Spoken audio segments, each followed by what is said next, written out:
अच्छा, कल संडे था तो रिवीजन कर लिया होगा पूरा मेवाड़ का? नहीं किया? क्यों? कहाँ बिजी थे? बारिश आ रही थी? कल बारिश आ रही थी इसलिए? कौन सा शासक पढ़ रहे थे, सांगा? तो मेवाड़ के अंदर सबसे पहले जिस राणा को हमने पढ़ा वो राणा हमीर। राणा हमीर के बाद में हमने पढ़ा क्षेत्र सिंह को।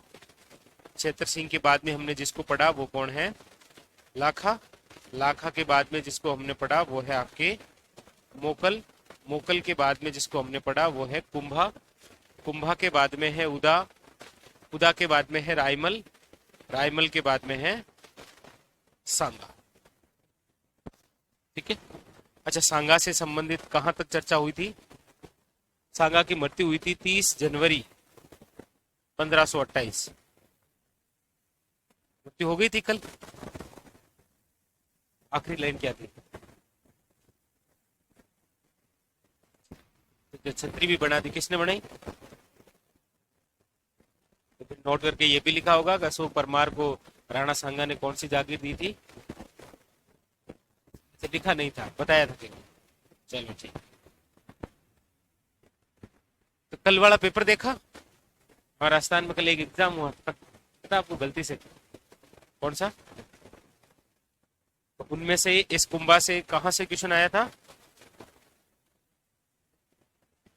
उनके साहित्य से क्वेश्चन आया। पूछा था कौन सी रचना कुंभा की आपके भी इधर से आई।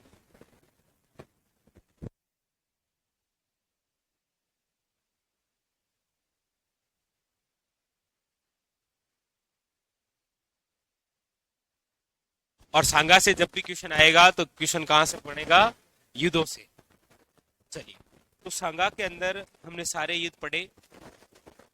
एक बार थोड़ा सांगा को पढ़ लेते हैं वापस कि क्या क्या हमने पढ़ा। सांगा के प्रमुख युद्धों के बारे में चर्चा की। इसमें प्रमुख रूप से सबसे पहला जो युद्ध था वो था खातोली का युद्ध। खातोली के युद्ध के बाद में लड़ा गया था बाड़ी का युद्ध। बाड़ी के बाद में लड़ा गया था गागरोन का युद्ध। गागरोन के बाद में लड़ा गया था ईडर का युद्ध। ईडर के बाद में युद्ध हुआ है बयाना का। और बयाना के बाद में कौन सा युद्ध लड़ा गया है? खानवा। खातोली का जो युद्ध है ये 1517 के अंदर हुआ था सांगा और इब्राहिम लोदी के मध्य, जिसके अंदर विजय सांगा की होती है। हालांकि एक पैर और एक हाथ कट जाता है उस युद्ध में। ठीक है। दूसरा जो युद्ध है बाड़ी का युद्ध 1518 के अंदर लड़ा गया था सांगा और इब्राहिम लोदी। इसमें इब्राहिम लोदी के सेनापति आए थे मियाँ हुसैन और मियाँ माखन, याद रखना। ठीक है। गागरोन का युद्ध लड़ा गया था 1519 के अंदर, जहां पर महमूद खिलजी सेकंड को पराजित किया था किसने? सांगा ने, और कैद भी कर लिया था। उसके बाद में उसके पुत्र शहजादे को जमानत के तौर पर रखकर उसको रिहा किया था। ठीक है। फिर हुआ था ईडर का युद्ध 1520 के अंदर। ईडर का शासक बनाया था सांगा ने किसको? सांगा ने ईडर का किसे बनाया था? ये नहीं लिखा है क्या? अच्छा, कहाँ लिखा? लिखा है क्या? मुझे लगता है नहीं लिखा है होगा। जबरदस्ती हाँ कर रहे हैं कि लिखो है। कहाँ लिखो है? या बताओ, कॉपी खोलो देखो कहाँ लिखो है। बताओ कहाँ लिखा है या ईडर के युद्ध में के राजा बना?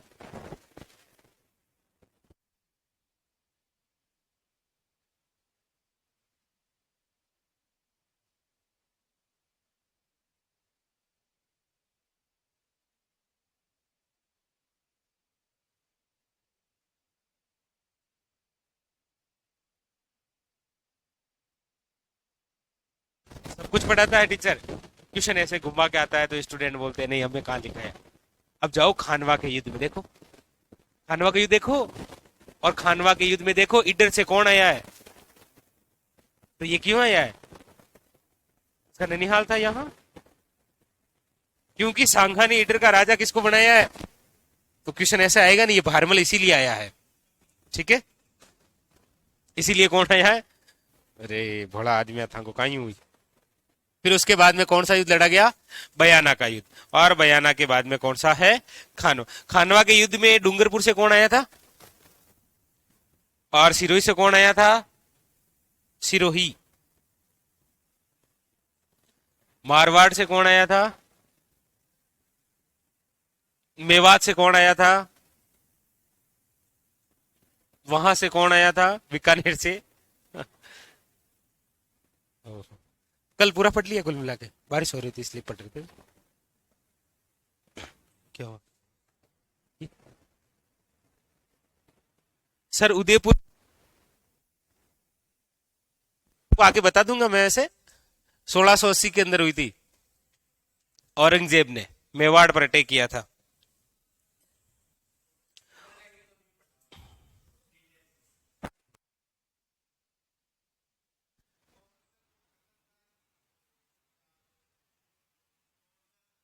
कौन सा?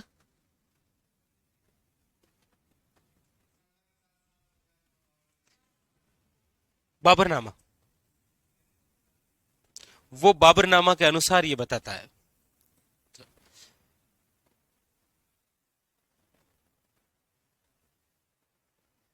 कहाँ थे हम? खानवा में थे। उसके बाद में फिर हमने पढ़ा कि खानवा के युद्ध में सांगा घायल हो गए, इसीलिए घायल सांगा को कहां ले जाया गया? बसवा। कौन लेकर गए थे?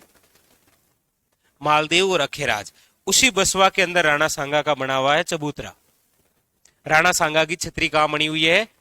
मांडलगढ़ में। किसने बनाई थी? तो जहां तक लिखा है उसके जस्ट आगे नोट लगाओ। अरे मैं कह रहा हूं इस नाम के आदमी बहुत अच्छे होते हैं। लिखो नोट करके, नोट करके लिखो। लिख, लिखो राणा सांगा ने, लिखो राणा सांगा ने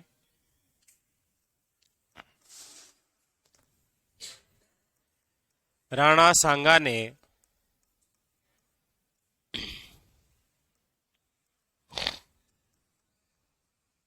अशोक परमार को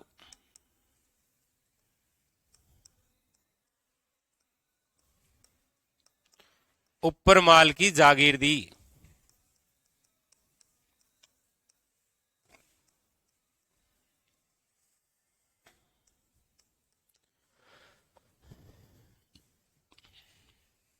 ठीक है, एक तो राणा सांगा की ये बात, और एक लिखिएगा राणा सांगा ने हरिदास चारण को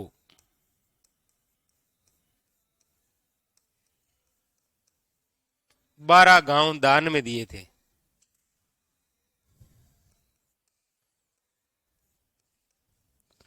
अशोक परमार को तो उपरमाल की जागीर इसीलिए दी थी क्योंकि अशोक परमार बिन बुलाए आया था खानवा के युद्ध में। और हरिदास चारण को 12 गांव इसीलिए दिए जा रहे हैं क्योंकि गागरोन का जो युद्ध हुआ था ना 1519 के अंदर, सांगा और महमूद खिलजी सेकंड के मध्य, उस महमूद खिलजी सेकंड को पकड़ने वाला बंदा यही है, हरिदास चारण। इसीलिए महमूद खिलजी सेकंड को पकड़कर सांगा को दिया कि ये लो। और एक बात और लिख लो, बाबर ने सांगा की पत्नी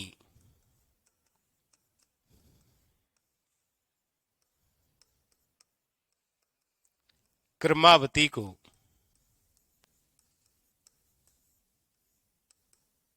बेटी कहकर संबोधित किया।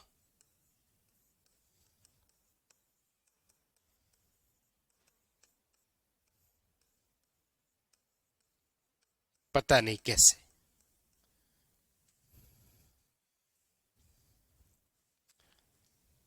इसीलिए तो आगे चलकर कर्मावती जो है वो हुमायूं को राखी भेजेगी, क्योंकि हुमायूं कैसे हो गया भाई? हो गया ना इस कथन की वजह से।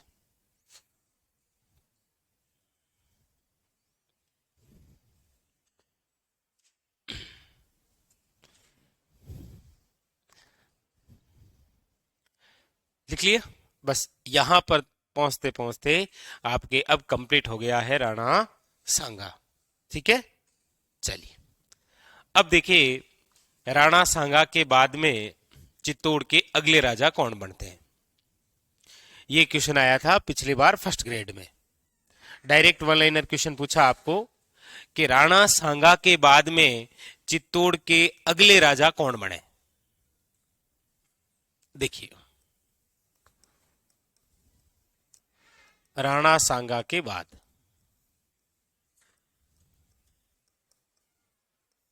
शासक। देखिए, राणा सांगा के बाद शासक कौन कौन बनेंगे, तो उस लिस्ट में सांगा के पुत्र हैं। सांगा के कितने पुत्र? वैसे 4 पुत्र हैं, लेकिन 3 पुत्र क्या बनेंगे? राजा बनेंगे। कौन कौन से 3 पुत्र हैं देखो।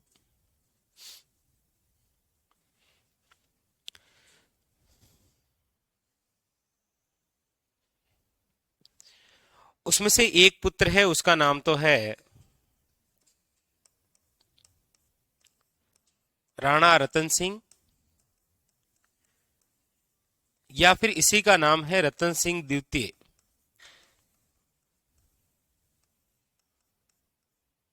जब नाम के आगे राणा लग रहा है तब तो ये केवल क्या है? राणा रतन सिंह।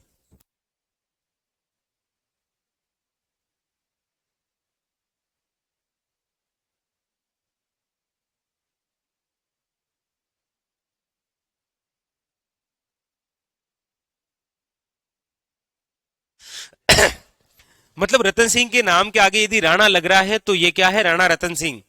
लेकिन जब राणा नहीं लग रहा है तब ये रतन सिंह द्वितीय है। क्यों है? क्योंकि इससे पहले चित्तौड़ का एक राजा हमने पढ़ रखा है जिसका नाम क्या है? रतन सिंह। और वो कौन सा है? रावल रतन सिंह। ठीक है। तो राणा सांगा के बाद में अगला जो राजा बनेगा वो है राणा रतन सिंह। टाइमिंग रहेगा 1528 से लेकर 1531। इसके बाद में सांगा का दूसरा पुत्र है, वो भी राजा बनेगा और उसका नाम है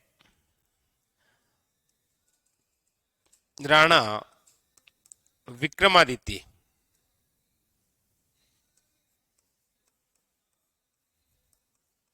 वो कौन सा है? राणा विक्रमादित्य। और विक्रमादित्य का टाइमिंग है 1531 से लेकर 1536। इसके बाद में इसका तीसरा पुत्र भी राजा बनेगा और उसका नाम है आपके महाराणा उदय सिंह। और ये जो महाराणा उदय सिंह है, इनका जो टाइमिंग है वो है आपके सामने 1537 से लेकर 1572। 1572। इन दोनों के बीच में 1 साल का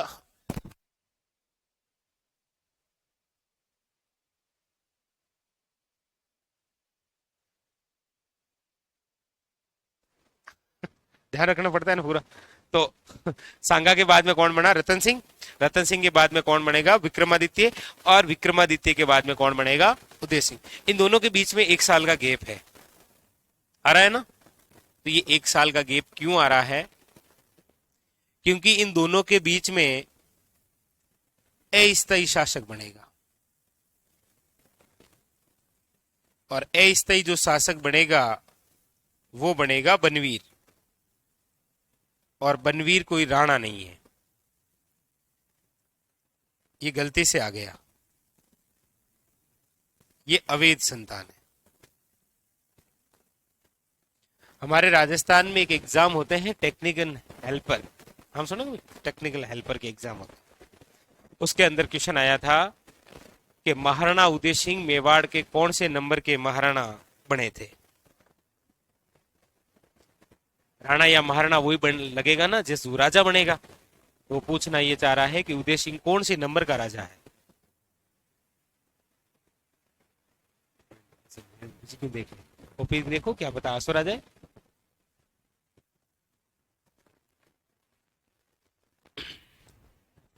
पहले राजा कौन बने? हमीर के बाद में कौन बना? छेत्र सिंह। छेत्र सिंह के बाद में कौन बना? लाखा। लाखा के बाद में मोकल। मोकल के बाद में कुंभा। कुंभा के बाद में उदा। उदा के बाद में रायमल। रायमल के बाद में सांगा। सांगा के बाद में रतन सिंह। रतन सिंह के बाद में विक्रमादित्य। विक्रमादित्य के बाद में उदय सिंह। और उदय सिंह के बाद में कौन बनेगा? प्रताप। और यही क्वेश्चन पूछा कि कौन से नंबर का बना। तो कौन से नंबर का राजा बना?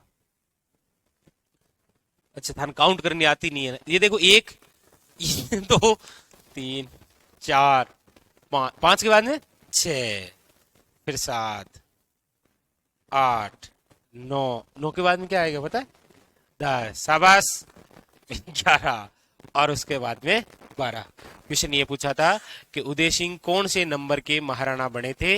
वहां पर ऑप्शन में था 9वां, 10वां, 11वां और 12वां। ये क्वेश्चन अब आएंगे आपके आरएसएसबी और आरपीसी बोर्ड द्वारा जितने एग्जाम होंगे ना, उसमें ये क्वेश्चन अब पूछा जाएगा। पहले ही बता रहा हूं आपको, फिर ऐसे बोलोगे सर नहीं पूछा। अब हो सकता है कि आपको ये पूछेगा कि मेवाड़ के कौन से नंबर के महाराणा बने थे प्रताप शासक, तो 12वें नंबर के। इनके बीच में यदि देखेंगे तो यहां पर बीच में आता है विक्रमादित्य और उदय सिंह के बीच में कौन? बनवीर। लेकिन बनवीर कोई राणा और महाराणा नहीं है, वो तो गलती से आ गया है। ठीक है, चल, ये होता, ये डायग्राम बनो, फिर एक एक के बारे में चर्चा करें। ऊपर वाला नहीं लिखना, ये आपने पहले लिख रखा है। ठीक है, तो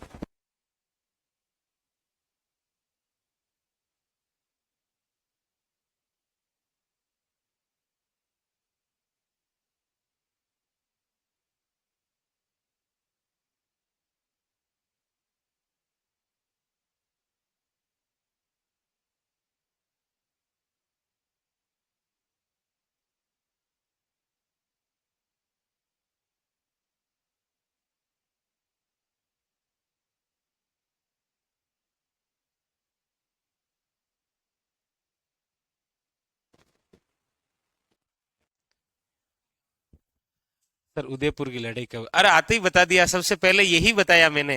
मैंने कहा उदयपुर की लड़ाई 1680 के अंदर हुई है, और औरंगजेब ने, और 1680 के अंदर मेवाड़ के महाराणा है राज सिंह।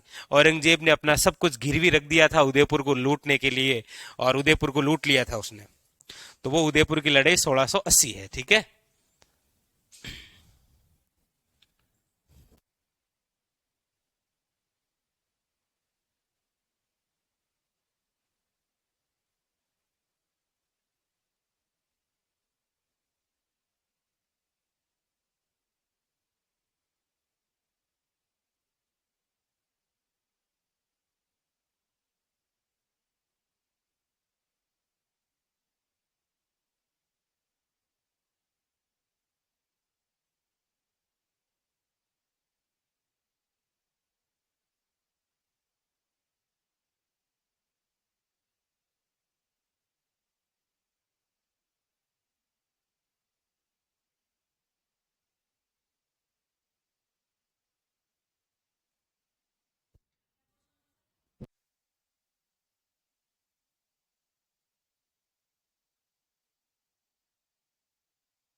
चलिए।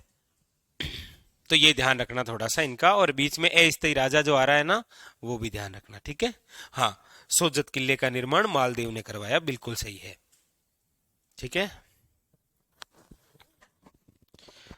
राणा विक्रमादित्य का टाइमिंग है 1531 से लेकर 1536। ठीक है, अब देखो, आओ इधर।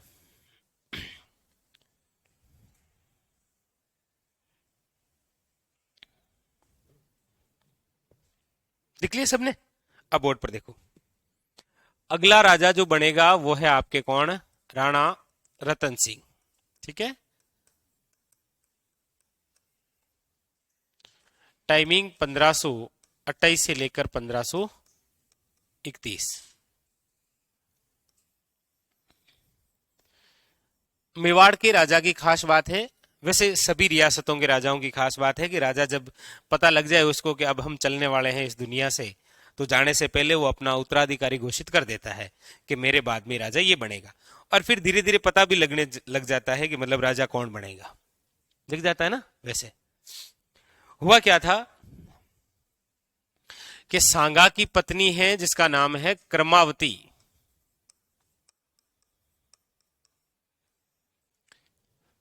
ये जो कर्मावती है ये सांगा के अंतिम समय में साथ में थी।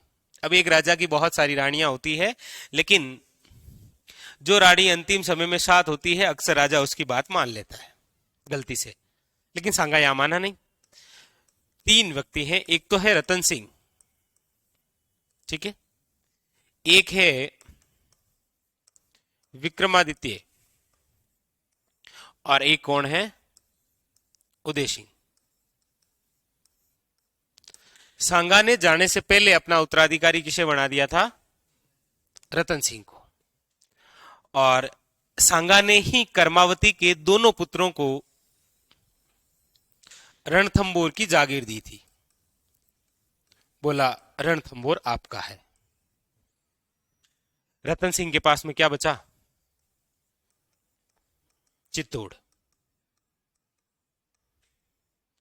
इन 2 किलों के अंदर ही तो हुआ करता था खजाना मेवाड़ का, इन 2 में ही है। तो सांगा ने जाने से पहले रतन सिंह को तो बना दिया था अगला राजा चित्तौड़ का, और इन दोनों को कहा, कर्मावती को कहा कि तेरे दोनों पुत्रों को क्या मिल जाएगा, रणथंबोर। सांगा की मृत्यु हो गई। उसके बाद में रतन सिंह चाह रहा है कि मैं और किसको ले लूं साथ में, रणथंबोर को भी। कर्मावती चाहती है कि रतन सिंह को मार के मैं अपने पुत्रों को क्या दे दूं, चित्तौड़। ऐसी बात है। रतन सिंह रणथंबोर जीत सकता है, लेकिन रतन सिंह और रणथंबोर के बीच में जो है वो कर्मावती का भाई है, और जिसका नाम है सूरजमल हाड़ा।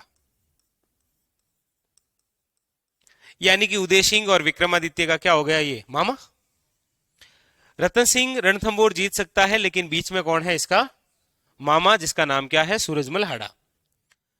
रतन सिंह और सूरजमल हाड़ा दोनों के मध्य पहले से दुश्मनी है किसी बात को लेकर। वो कौन सी बात है, तो वो भी सुन लो। आमेर का एक राजा था जिसका नाम था पृथ्वीराज कछावा। पृथ्वीराज कछावा। इस पृथ्वीराज कछावा की एक पुत्री थी। तो पृथ्वीराज कछावा की पुत्री और रतन सिंह ने क्या किया, बिना किसी को बताए आपस में शादी कर ली। जैसे यहां होता है ना आजकल।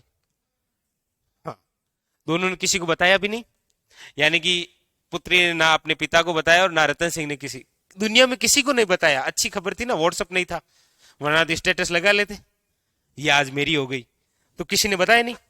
आगे चलकर क्या हुआ कि पृथ्वीराज कछावा ने अपनी ही पुत्री का विवाह किसके साथ किया, सूरजमल हाड़ा के साथ। उस समय पृथ्वीराज कछावा की पुत्री ने अपने पिता को बताया नहीं कि मेरे पहले से है, बात को छुपा लिया, और किसके साथ शादी हो गई। तो इस बात को लेकर रतन सिंह अक्सर गुस्सा करता था, किस पर, सूरजमल। तो रतन सिंह के सामने दोनों ही ऑप्शन आ गए। रतन सिंह ने कहा चलो पुराने प्यार की भी बात हो जाएगी और रणथंबोर भी अपना हो जाएगा। इसीलिए रतन सिंह जो है वो सूरजमल हाड़ा को एक उत्सव में बुलाता है। रतन सिंह के समय मेवाड़ में एक उत्सव की शुरुआत होती है जिसका नाम है अहेरिया उत्सव। बहुत अच्छा क्वेश्चन। अहेरिया उत्सव की शुरुआत किसके समय हुई थी, रतन सिंह के समय। यह अहेरिया उत्सव क्या होता है, अहेरिया उत्सव होता है कि जब बसंत ऋतु आती है ना, तो उस बसंत ऋतु के अंदर मेवाड़ का जो मेवाड़ को जो राजा होता है वो अपनी रियासत के बाहर जाकर शिकार खेलता है। इसीलिए तो आप पढ़ते होंगे कि राजस्थान को शिकारियों का स्वर्ग कहा जाता है। हमारे राजस्थान में शिकार खेलना एक प्रथा थी, एक परंपरा थी, प्रतिबंध नहीं था।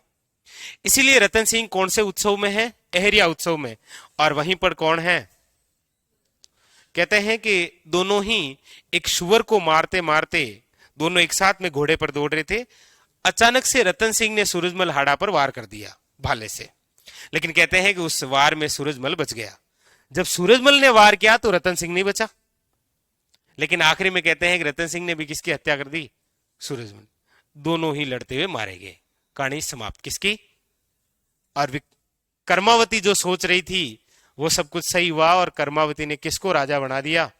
विक्रमादित्य को। यहां पर एक कथन हमें यह भी मिलता है कि सांगा की जैसे ही मृत्यु हुई और चित्तौड़ का जैसे ही राजा बना कौन? तो कर्मावती ने बाबर को बुलाया था। किसको बुलाया था? लेकिन बाबर आया नहीं था, क्योंकि बाबर युद्ध करने में बिजी था। और आगे चलकर फिर 1530 के अंदर किसकी मृत्यु हो गई? बाबर की। आगे आप सुनेंगे कि यही कर्मावती और किसको बुलाती है? तो कर्मावती ने अपने समय दो मुगल बादशाहों को बुलाया था, बाबर और हुमायूं। आए दोनों ही नहीं थे। ठीक है, तो ये पूरी स्टोरी से कोई क्वेश्चन नहीं है। क्वेश्चन है ये, अहरिया उत्सव कौन सी ऋतु में खेला जाता है? बसंत ऋतु में। इसकी शुरुआत किसके समय हुई? और रतन सिंह किसके साथ युद्ध करते हुए मारा गया?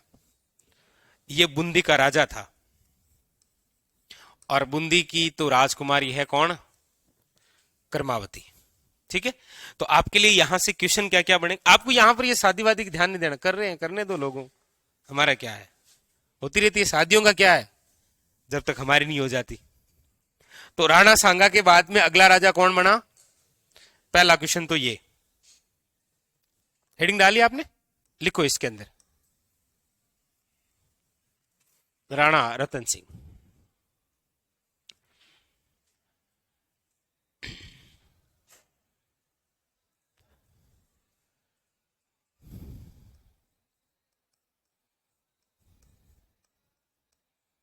अहेरिया उत्सव।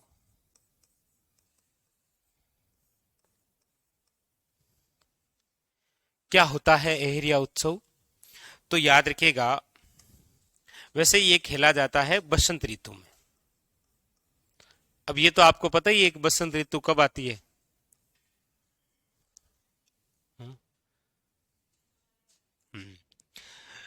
तो अहेरिया उत्सव के अंदर क्या होता है कि मेवाड़ का जो राजा है वो अपने रिश्तेदार, अपने दोस्तों के साथ और अपने परिवार वालों के साथ शिकार खेलता है। वो उत्सव कौन सा होता है?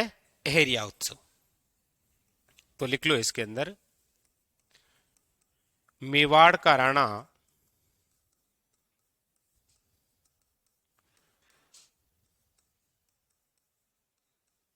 अपने रिश्तेदारों वे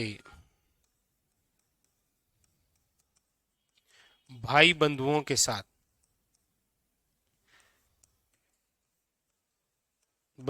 साथ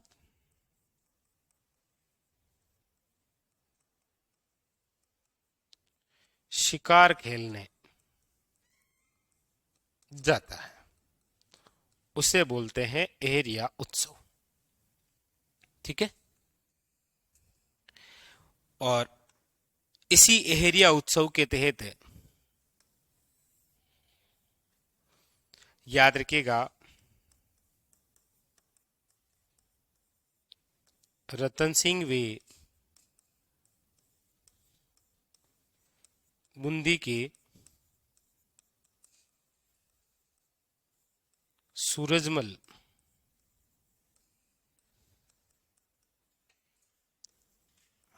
हाड़ा, रतन सिंह वे बूंदी के सूरजमल हाड़ा आपस में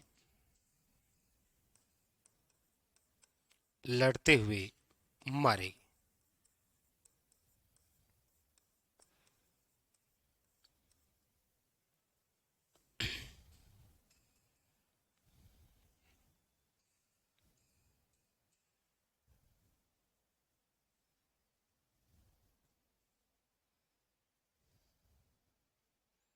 ठीक है अजीत, ये आपको टेक्निकल टीम बता देगी, ठीक है, चिंता मत करो।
तो बस ये बात है आपके किसकी, राणा रतन सिंह की। आजकल एग्जामिनर के अंदर हम देखते हैं आरपीसी के जैसे फर्स्ट ग्रेड के एग्जाम, असिस्टेंट प्रोफेसर के एग्जाम, पहले क्या है क्वेश्चन जैसे आता था, इससे पहले रतन सिंह के पिताजी को हमने कितने डिटेल से पढ़ा था सांगा, और कितने वीर राजा भी थे और कितनी सारी बातें थी, लेकिन एग्जामिनर नहीं पूछता है। जिस राजा के बारे में केवल 3 लाइनें होती है, क्वेश्चन उठाकर उसी राजा से पूछा जाता है, क्योंकि कुंभा, लाखा, सांगा, महाराणा प्रताप एग्जामिनर सोचता है कि बच्चों ने इनको तो पढ़ पढ़ के रट लिया है, तो चलो पूछ लेते हैं सांगा का पुत्र कौन है, तो वो तब पूछता है ऐसा क्वेश्चन। तो ये रतन सिंह की बात कंप्लीट। नेक्स्ट अगला हेडिंग लगाइए आप। अगला राजा है आपके महाराणा विक्रमादित्य।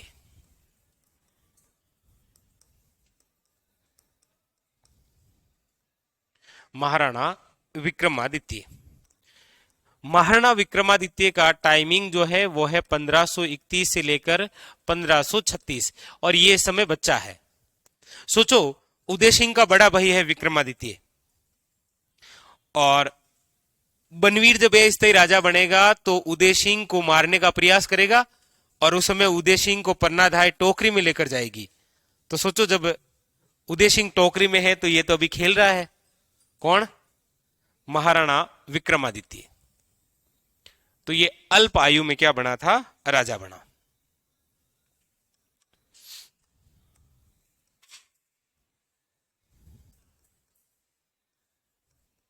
लिखो पहली बात, अल्प आयु में शासक बना, अल्प आयु में शासक बना। दूसरी बात, इनके पिताजी का नाम क्या है, सांगा, राणा सांगा। माताजी का नाम क्या है,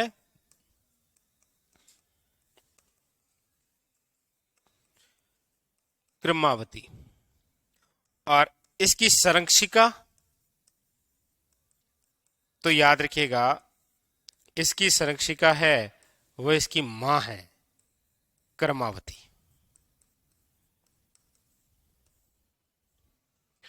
क्योंकि विक्रमादित्य का पूरा प्रशासन जिसने चलाया था वो उसकी मम्मी है, कर्मावती ने चलाया था। ऐसा इतिहास में 2 ही क्वेश्चन पढ़ेंगे हम संरक्षिका से, एक यहां और एक कहां पढ़ेंगे, पृथ्वीराज तृतीय के समय जब वो अल्पायु में राजा बनेगा तब उसका प्रारंभिक प्रशासन उसकी मम्मी चलाएगी, जिसका नाम है कर्पूरी देवी। विक्रमादित्य के समय एक घटना होती है। घटना ये होती है कि आप संत मीराबाई को जो पढ़ते हैं तब आप ये पढ़ते हैं कि मीराबाई को जहर का प्याला पिलाया गया था, वो पिलाने वाला कौन है, विक्रमादित्य। इसीलिए विक्रमादित्य के समय संत मीराबाई ने हमेशा के लिए चित्तौड़ का परित्याग कर दिया था। आरएसएस बोर्ड में यही क्वेश्चन आया कि संत मीराबाई ने चित्तौड़ का परित्याग किया, उस समय चित्तौड़ के राजा कौन थे, विक्रमादित्य। जैसे ही मीरा ने चित्तौड़ त्यागा, चित्तौड़ पर अटैक हुआ गुजरात के किसके? बहादुर शाह का।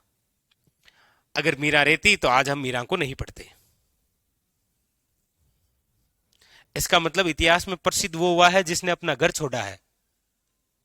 और आप अपना घर छोड़ के यहां आए ना, तो लक्ष्य की प्राप्ति तक रुकना नहीं है, वरना घर तो हर कोई छोड़ता है और वापस चला जाता है। मोटिवेशन। लिखो, अगली बात लिखो। हम्म।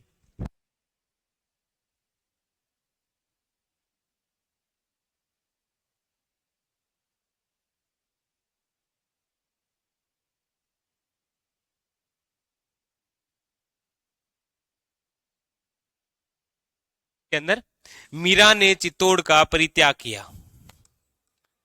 मीराबाई ने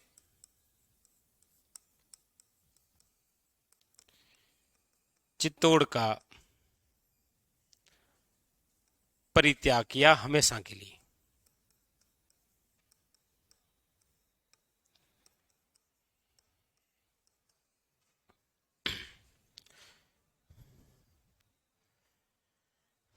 अब यहां पर होगा गुजरात के बहादुर शाह का आक्रमण चित्तौड़ पर।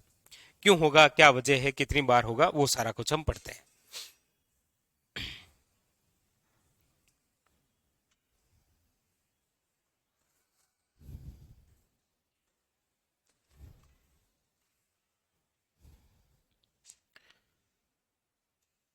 सुरेंद्र, कमेंट कहां हाइड कर रखा है? आपको किसी और के कमेंट नहीं दिख रहे हैं, मुझे तो दिख रहे हैं ना। और आपको केवल अपने ही कमेंट दिखने चाहिए, दूसरों से क्या है। वरना अभी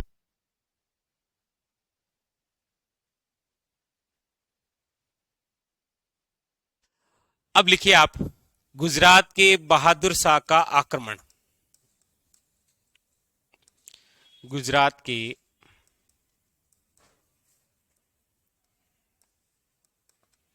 बहादुर शाह का आक्रमण। बोर्ड पर देखिएगा।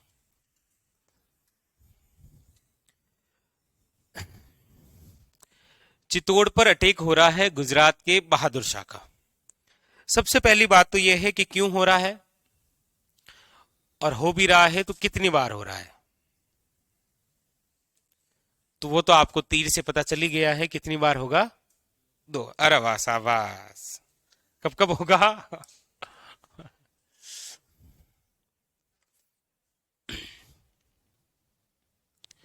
पहला आक्रमण गुजरात के बहादुर शाह का पहला जो आक्रमण है वो हुआ 1533 ईस्वी में। अच्छा, जिस समय आक्रमण हो रहा है उस समय चित्तौड़ का जो शासक है वो कौन है?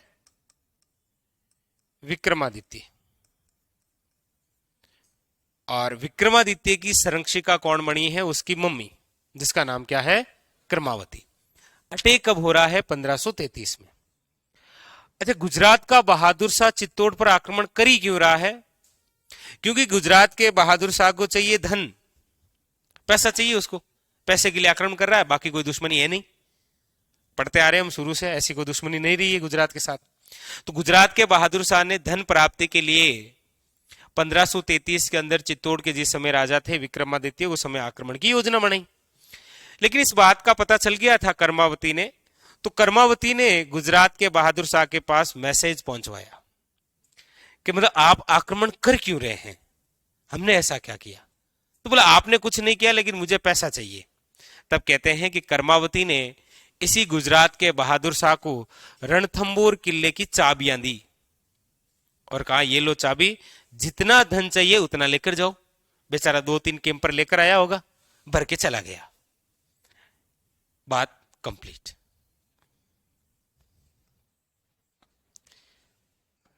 यहां आक्रमणकारी कौन है? बहादुर शाह। लेकिन हुआ क्या? हुआ ये कि कर्मावती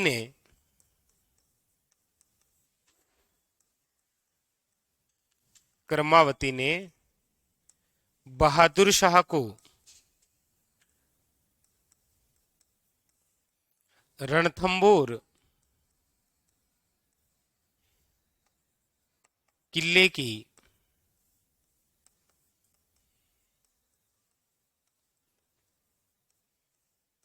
चाबियां सौंपकर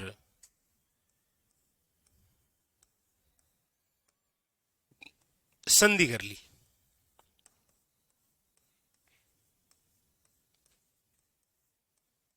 बस।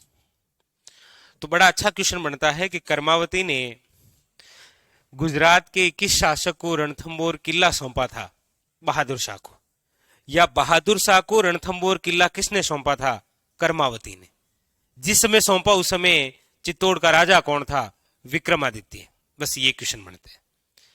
लेकिन वो तो भाई बात होगी, हिलेड़ कुत्तो है भाई। आप घर के बाहर से कुत्ता निकल रहा, आप उसको बुलाए और रोटी दे दी, इसका मतलब कल सेम टाइम उसी जगह वहीं आएगा, और रोटी नहीं देंगे तब तक भौंसेगा वो हमें। तो धन लेकर गया, धन समाप्त हो गया अगले साल, एक साल धन समाप्त हो गया। तो गुजरात के बहादुर शाह ने पता लगवाया कि पता करो चित्तौड़ का अभी भी राजा कौन है। तो पता चला अभी भी वही है, विक्रमादित्य। तो बोला बच्चा है वो, तो चलो फिर। तो अब गुजरात के बहादुर शाह का चित्तौड़ पर हो रहा है दूसरा आक्रमण। और ये जो दूसरा आक्रमण हो रहा है, ये हो रहा है 1534वें 35 में। यहां पर एक घटना भी हो जाएगी। तो जिस समय दूसरा आक्रमण हो रहा है उस समय भी शासक कौन है चित्तौड़ के? तो विक्रमादित्य। और वही बात, विक्रमादित्य का पूरा प्रशासन चला रही है उसकी मम्मी, जिसका नाम है कर्मावती। तो कर्मावती ने वापस पता लगाया कि भाई ये अब वापस क्यों आया है। तो पता किया कि वही धन चाहिए। तो कर्मावती ने भी सोचा कि पहले रणथंबोर किला तो खाली हो ही चुका है, और यदि चित्तौड़ किला के धन भी दे देंगे तो फिर राजा काहे के।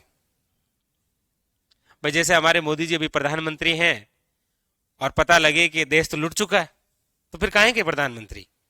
हाँ, सिंपल सी बात है। इसीलिए कर्मावती ने क्या किया कि इस बार बहादुर शाह के साथ संधि नहीं की, बल्कि कर्मावती ने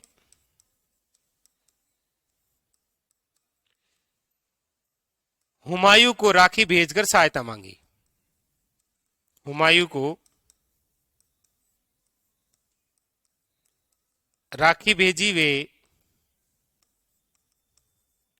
सहायता मांगी।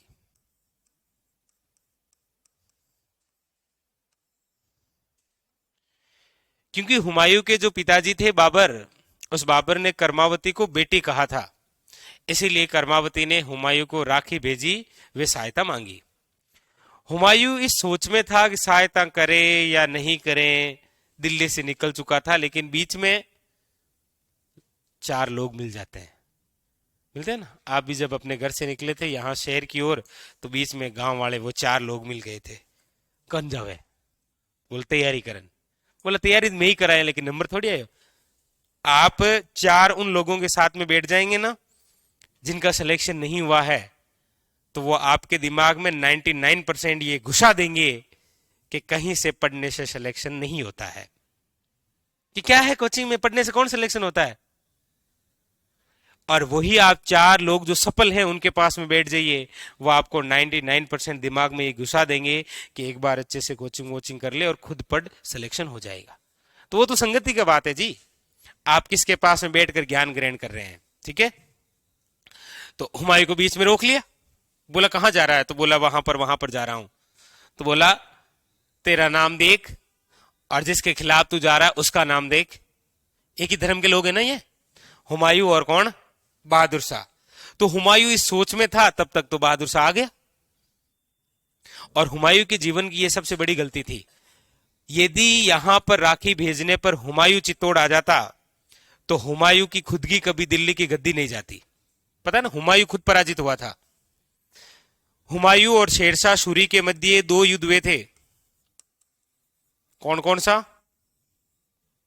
चौसा और बिलग्राम का युद्ध लड़ा गया था। चौसा का युद्ध 1539 और बिलग्राम का 1540। 1540 में हुमायूं की दिल्ली की गद्दी चली गई थी। उसमें हुमायूं की सहायता करने कोई नहीं आया था, क्योंकि ये खुद ही सहायता नहीं कर रहा है। इसलिए जीवन में जब भी मौका मिल जाए दूसरे की हेल्प करना बहुत जरूरी है। आप जैसे हो जरूरी नहीं है आपके बच्चे वैसे बने। कल आपके बच्चों को जब हेल्प की आवश्यकता होगी तो लोग करेंगे। जब आप खुद ही नहीं कर रहे हैं तो आपकी कौन करेगा भाई? ये इतिहास हमें बताता है। तो हुमायूं नहीं आया, इसीलिए कर्मावती की सहायता करने आया एक बंदा, बोला मैं आऊंगा। और कर्मावती की सहायता के लिए हुमायूं नहीं आया, लेकिन कौन आया? वो आया देवलिया का दीवान। देवलिया का दीवान जिसका नाम है रावत बाग सिंह।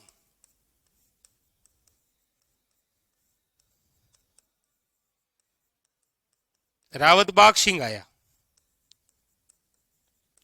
और ये रावत बाग सिंह इतिहास में अभी तक जाना गया है 16 अलग अलग जाति की कन्याओं से विवाह करने के लिए। पता नहीं विवाह करने का शौक था, लेकिन अलग अलग जाति की कन्याओं से। तो अभी तक 16 कर चुका था, क्या पता 17वीं की प्लानिंग हो इसकी, जो भी हो। लेकिन यहां आया सहायता करने के लिए कौन? रावत बाग सिंह। इससे पहले ये रावत बाग सिंह सांगा की सहायता के लिए खानवा के युद्ध में भी आ रखा है।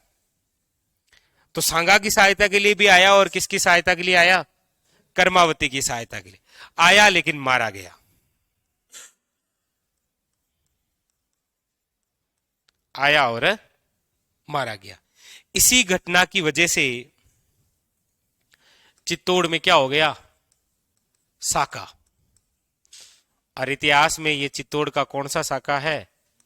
दूसरा साका। साका क्या होता है तो आप जानते हैं? जानते हैं? केसरिया और जोहर।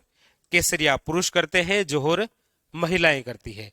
जोर होगा कि नहीं होगा वो उस युद्ध के परिणाम पर निर्भर करता है। ठीक है, तो चित्तौड़ का दूसरा साका कब हुआ? तो वैसे तो आप पढ़ते हैं कि सर हुआ 1534 और 35 में। अब एग्जामिनर क्या करता है, कई बार ऑप्शन में ये साथ में दे देता है 34 या 35, वरना ऑप्शन में देता है 1534, या फिर ऑप्शन में क्या देता है 1535, देगा एक ही।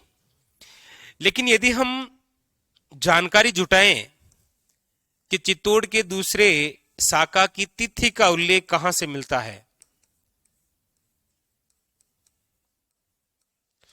तो याद रखिएगा तिथि का उल्लेख जहां से हमें मिलता है वो है पूर्व का ताम्रपत्र।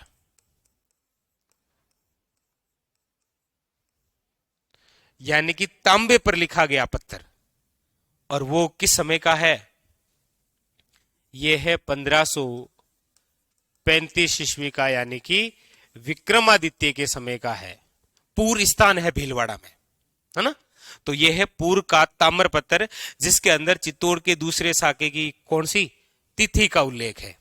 यानी कि इसके अंदर यह डेट मिलती है कि चित्तौड़ का जो दूसरा शाखा है ये कब हुआ है, तो याद रखिएगा 8 मार्च 1535 के अंदर चित्तौड़ का दूसरा शाखा हुआ। इस पूर्व के ताम्रपत्र में यह भी लिखा गया है कि कर्मावती ने जोहर करने से पहले, इसके अंदर उल्लेख है पूर्व के ताम्रपत्र में, कर्मावती ने जोहर करने से पहले, जोहर करने से पूर्व कर्ण तिवाड़ी नामक व्यक्ति को, कर्ण तिवाड़ी को एक हल भूमि दान में दी थी।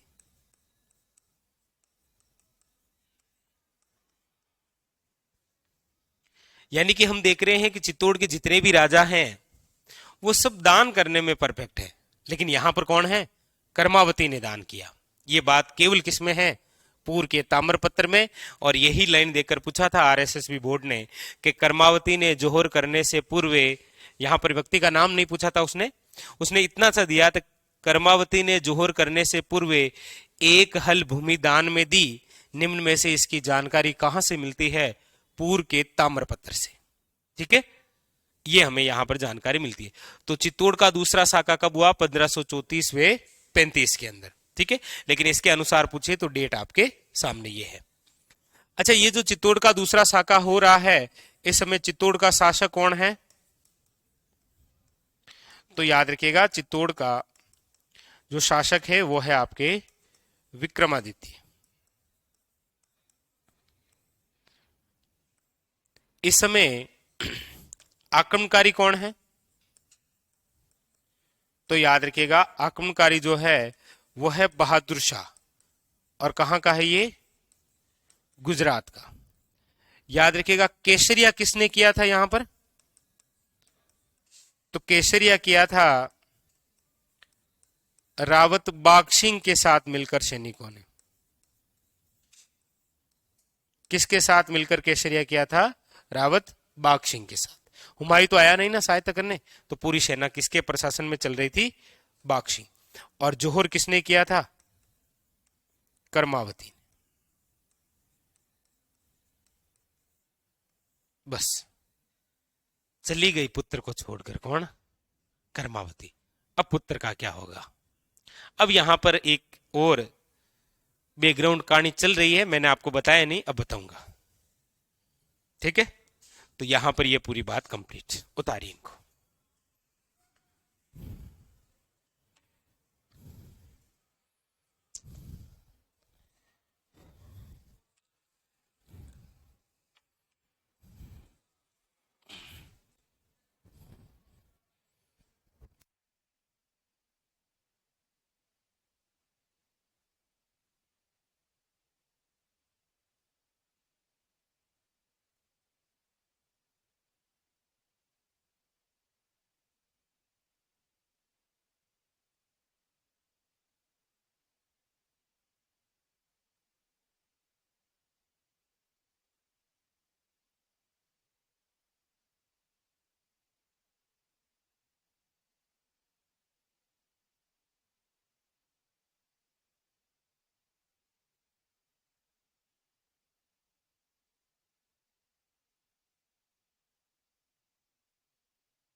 जैसे आपके पिताजी ने 1 बीघा खेत गोदान में दिया, इसमें क्या समझ में नहीं आया बताओ?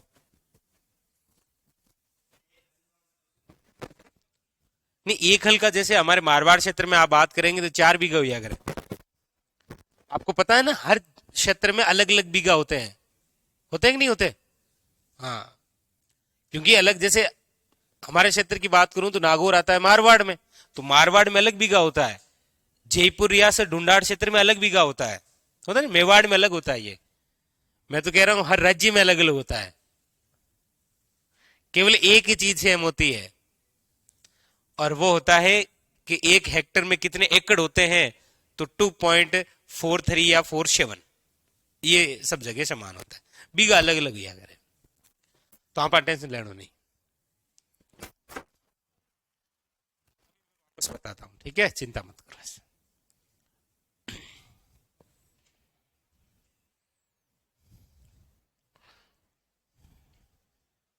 ये लिख लिया?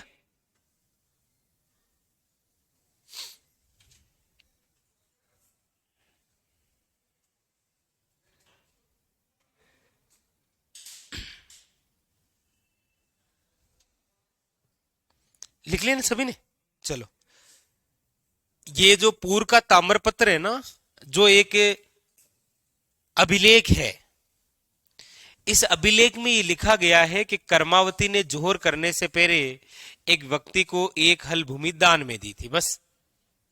जैसे कोई व्यक्ति होता है, जैसे ग्रामीण क्षेत्र में यदि मैं बात करूं, तो वो मरने वाला होता है, उसके पास में 100-200 बीघा जमी होती है, तो उनमें से कुछ भूमि जो है वो गांव वालों को गायों के लिए दान में दे देता है, ठीक है, ताकि मोक्ष की प्राप्ति हो। और तो क्या हो। हाँ,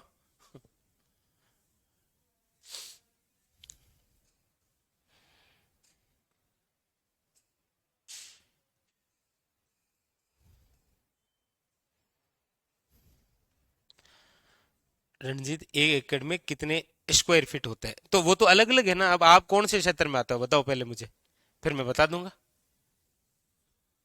फिर मैं बताऊंगा, आप बोलेंगे नहीं सर हमारे यहाँ नहीं है। तो वो अलग अलग जिलों के अंदर आप अलग अलग पढ़ते हैं लगभग, क्योंकि जो जिला जिस रियासत का भाग था ना, वहां पर भी वो पहले अलग बात थी।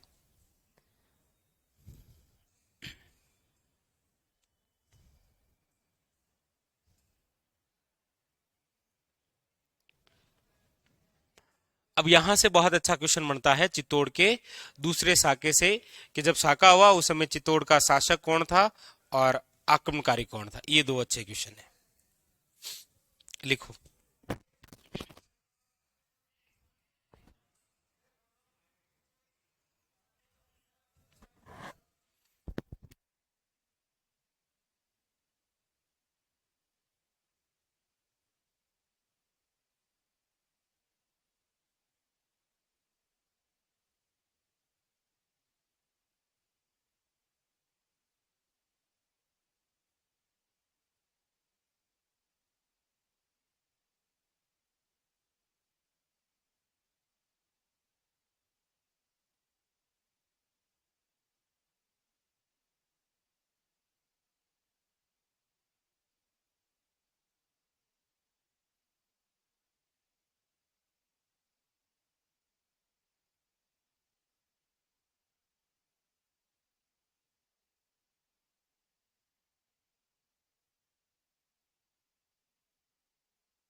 पंद्रह सौ बत्तीस और 33 के अंदर, ठीक है, शोभित शर्मा।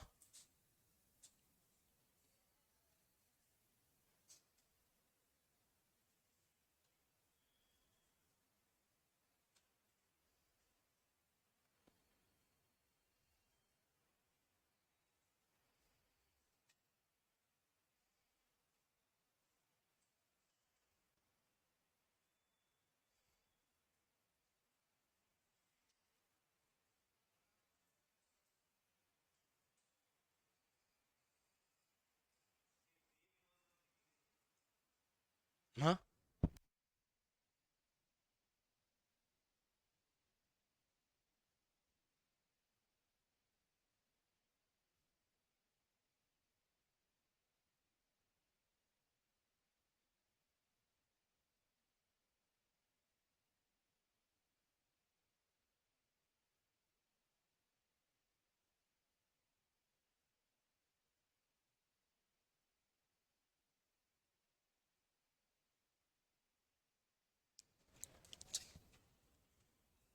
चलो लिख लिए ये।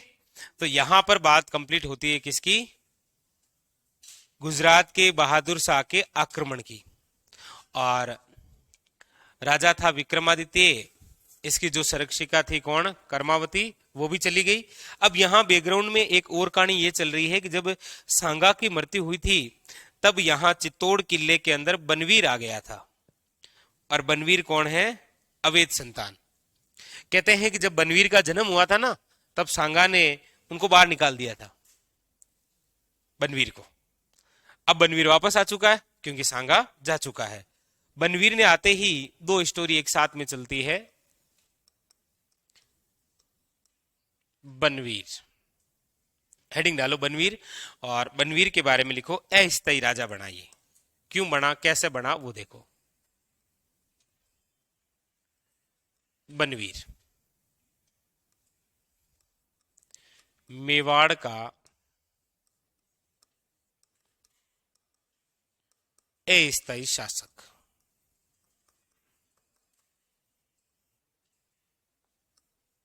1536 से लेकर 37। राजा बना कैसे? तो सबसे पहले तो बनवीर ने विक्रमादित्य की हत्या कर दी।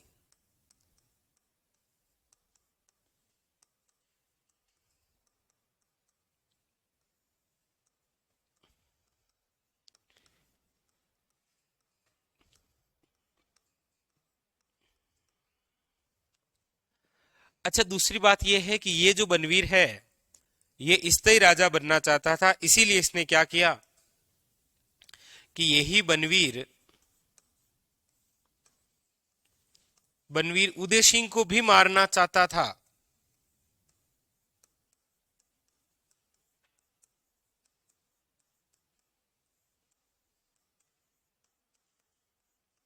आपने वो देखा होगा एक सीन जो 7वीं 8वीं की बुकों में आता है ना, कि जहां पर बनवीर तलवार के वार से अटैक कर रहा है एक बेड पर सोते हुए छोटे बच्चे पर। हाँ, वही सीन है ये।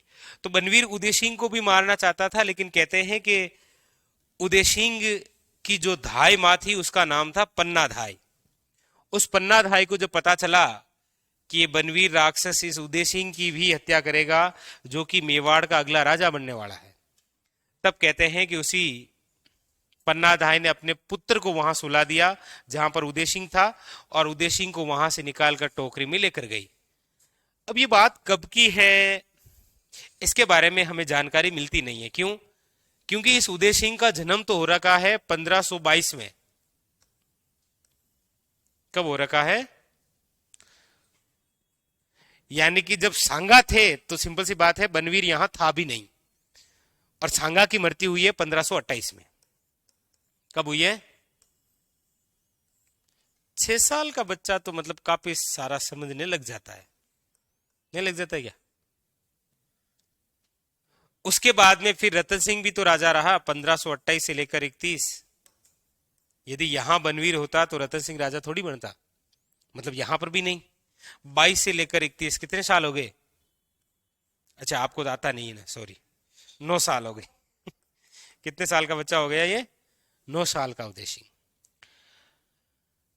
अब यदि यहां पर ये चर्चा हम करें कि ये जो सीन चल रहा है, क्या पता ये सीन चल रहा होगा 1531 में, लेकिन कर्मावती है तब तक तो ये सीन है नहीं ना। और कर्मावती जोहर करती है 1535 में। 22 से लेकर 35 यानी कितने साल हो गए? 13 वर्ष का बच्चा हो गया। कौन? उदय सिंह। पता नहीं कैसे सुलाया, कैसे लेकर गया, वो तो चलो अलग स्टोरी, जो भी हो। लेकिन हो सकता है कि जिस समय कर्मावती थी उस समय की ये बैकग्राउंड कहानी चल रही है कि बनवीर मारना चाह रहा है किसको? उदय सिंह को। जो भी हो, आपको तो एग्जाम में याद रखना है कि बनवीर उदय सिंह को भी मारना चाहता था, लेकिन पन्नाधाय ने उदय सिंह की रक्षा करते हुए अपने पुत्र चंदन का बलिदान दिया, बलिदान दिया। इसीलिए पन्नाधाय को कहा जाता है त्याग व बलिदान की मूर्ति। पन्नाधाय गुज्जर जाति की महिला है। पहले मेवाड़ के या राजपूतों के जितने भी राजकुमार हुआ करते थे ना, तो राजा ये चाहता था कि मेरे बेटे का पालन पोषण गुज्जर जाति की महिला करे, क्योंकि किसी भी राजकुमार का पालन पोषण यदि गुज्जर जाति की महिला करती है तो इसका मतलब ये है कि ये बड़ा होकर आगे चलकर ये जो राजकुमार है ये सबसे बड़ा शक्तिशाली और वीर बनेगा। ये एक परंपरा थी। इसीलिए लगभग हम देखते हैं कि राजकुमारों की पालन पोषण के लिए जो धाई माँ हुआ करती थी वो गुज्जर जाति की महिला हुआ करती थी। और ये भी कौन है? गुज्जर जाति की महिला, जिसका नाम है पन्नाधाय। तो उसने अपने पुत्र चंदन का बलिदान दिया और किसकी रक्षा की? उदय सिंह की। अब यहां पर एक क्वेश्चन बड़ा अच्छा बनता है कि पन्नाधाय वे उदय सिंह को, क्योंकि पन्नाधाय उदय सिंह को उस टोकरी में लेकर कहां चली गई? कुंभलगढ़। चित्तौड़गढ़ से कहां चली गई वो? कुंभलगढ़। क्वेश्चन यही पूछा जाता है कि पन्नाधाय व उदय सिंह को कुंभलगढ़ में शरण देने वाला व्यक्ति कौन था? तो याद रखिएगा कि पन्नाधाय व उदय सिंह को आशा देवपुरा ने कुंभलगढ़ में शरण दी।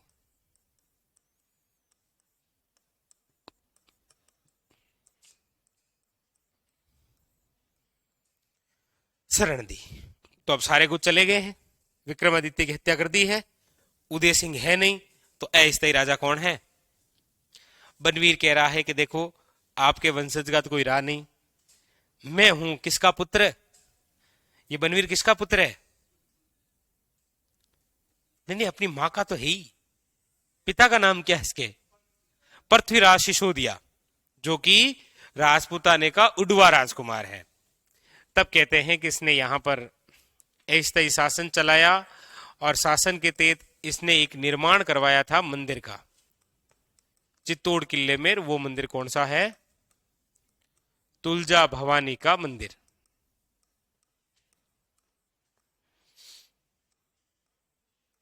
चित्तौड़गढ़ किला। और ये जो तुलजा भवानी है ये आपके किसकी है? शिवाजी की देवी, मराठा है ना उनकी। इसका मतलब इसकी मम्मी महाराष्ट्र से आई थी। चलो लिखो।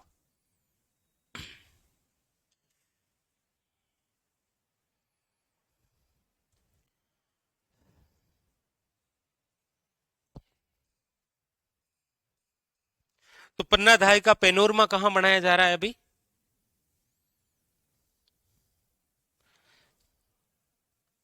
पिछले साल राजनाथ सिंह आए थे। राजनाथ सिंह कौन है? अपने राजस्थान आए थे ना। कौन है राजनाथ सिंह? रक्षा मंत्री। हमारे भारत के रक्षा मंत्री है राजनाथ सिंह। वो आए थे और उन्होंने वहां पर ये उद्घाटन किया था पेनोरमा का, जो कहां पर है? पुंडोली गांव, चित्तौड़गढ़। आए होंगे, आते रहते। हाँ, याद आ गया आशा को, तारा भाई रूट कर चली गई थी।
लिख लिया।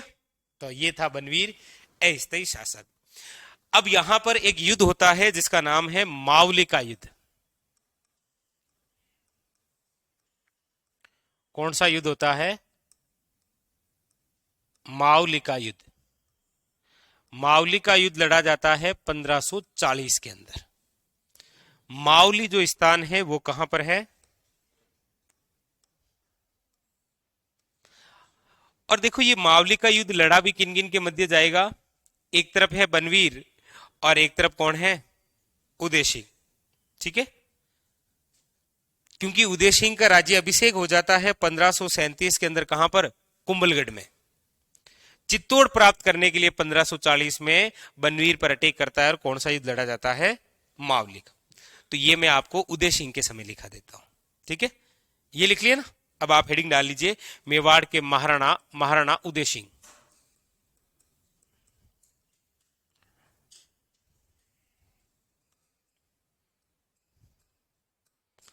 महाराणा उदय सिंह। और महाराणा उदय सिंह की हम बात करते हैं तो टाइमिंग है 1537 से लेकर 1572। महाराणा उदय सिंह।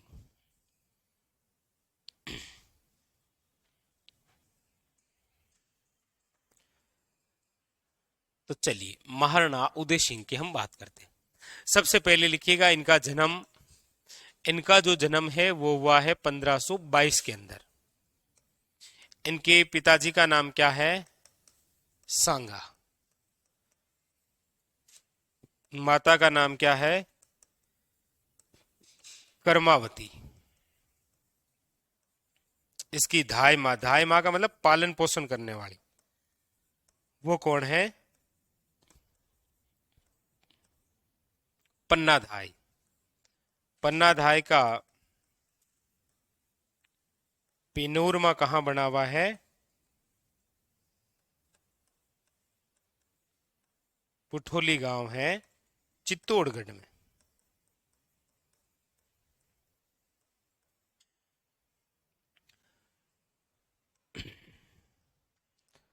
अब ये जो महाराणा उदय सिंह है, इनके बारे में एक कथन है।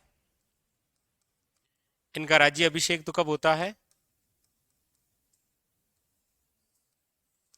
1537 में। कहां होता है? याद रखिएगा, मेवाड़ का ये पहला ऐसा राजा है जिसका राज्य अभिषेक कुंभलगढ़ में हुआ है। ये पहला राजा बन रहा है जिसका राज्य अभिषेक कहां हो रहा है? कुंभलगढ़ में। क्योंकि चित्तौड़ किसके पास है?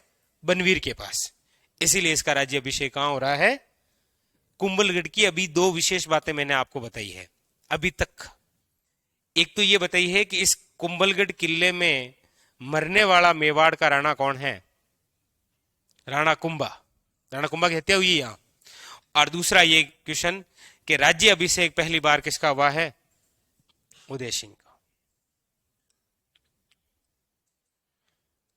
और जिसका जन्म होगा इस किले में वो है महाराणा प्रताप। तो इसके बारे में एक कथन है।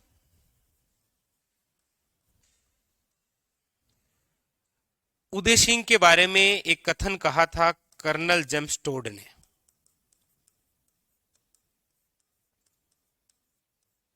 कर्नल जेम्स टोड ने क्या कहा था कि सांगा राजा है। सांगा का टाइमिंग था कब तक? 1509 से लेकर 1528। ये सांगा का टाइमिंग ही था। और सांगा का जो टाइमिंग था वो बहुत अच्छा था। सांगा के बाद में राजा बना रतन सिंह। 2-3 साल रहा, कोई खास बात नहीं रही। फिर कौन बना? विक्रमादित्य। कोई खास टाइमिंग नहीं, मतलब इन समय की तो कोई खास बात है भी नहीं। ठीक है। और फिर कौन राजा बन रहा है? उदय सिंह। कौन बन रहा है? उदय सिंह। उदय सिंह का टाइमिंग है 1537 से लेकर 72। उदय सिंह के बाद में कौन बनेगा? महाराणा प्रताप। और महाराणा प्रताप का टाइमिंग रहेगा 1572 से लेकर 97। शासनकाल, इनका शासनकाल और इनका शासनकाल, इनका बहुत अच्छा रहा। बहुत अच्छा इसीलिए बोल सकते हैं क्योंकि सांगा ने किससे मुकाबला किया था? बाबर से। और महाराणा प्रताप ने किससे मुकाबला किया था? अकबर से। लेकिन उदय सिंह ने शेरशाह सूरी की अधीनता स्वीकार की थी। मेवाड़ का पहला राजा जिसने अफगानों की अधीनता स्वीकार की है, कौन? उदय सिंह। और जब अकबर का चित्तौड़ पर अटैक हुआ था तो अकबर का सामना भी नहीं किया था इसने। हो सकता है कि अकबर से सामना करता तो प्रताप के समय अकबर आते ही नहीं। इसीलिए कर्नल जेम्स टोड ने कथन कहा था कि सांगा और महाराणा प्रताप के बीच में यदि उदय सिंह नहीं होते तो मेवाड़ का इतिहास कुछ और होता।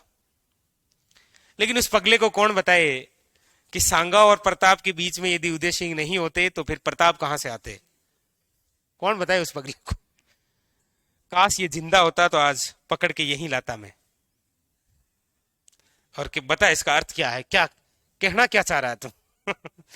तो इसने कहा था, और ये कथन एग्जाम ने पूछ रखा है कि निम्न में से किस इतिहासकार ने कहा कि सांगा और प्रताप के बीच में यदि उदय सिंह नहीं होते तो मेवाड़ का इतिहास कुछ और उज्जवल होता? लिखो, आप लिखो, ये लिख लिया पूरा? नहीं लिखा? लिखो, पूरा लिखो, फिर ये कथन लिखना है। कथन में बोलूंगा, आपको लिखना है, ठीक है?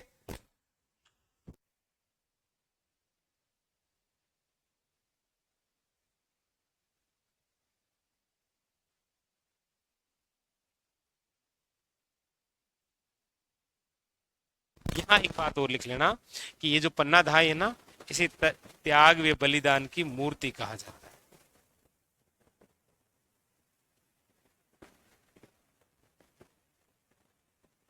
त्याग व बलिदान की मूर्ति।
लिख लिए?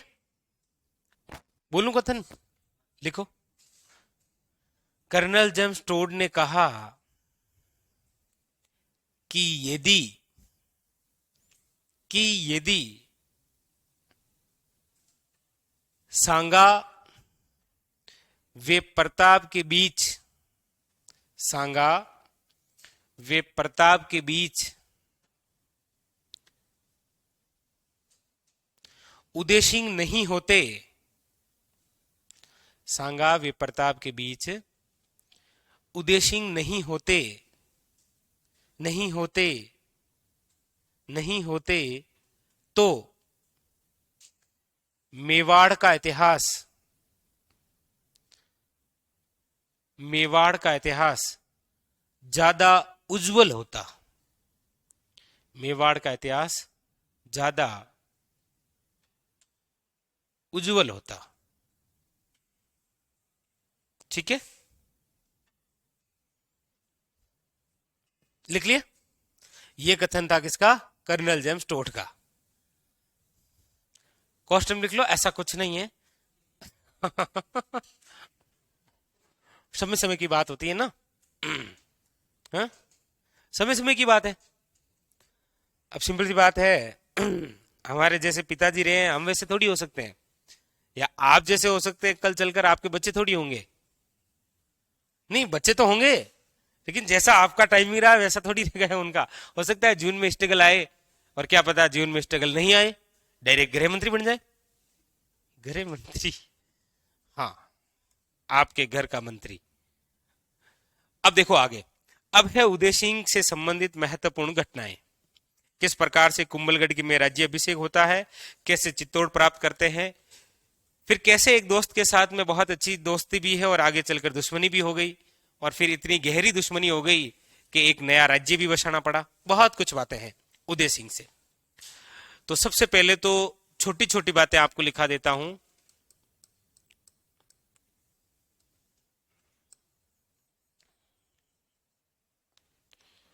और एग्जामिनर आजकल कैसी बातें पूछता है, छोटी छोटी।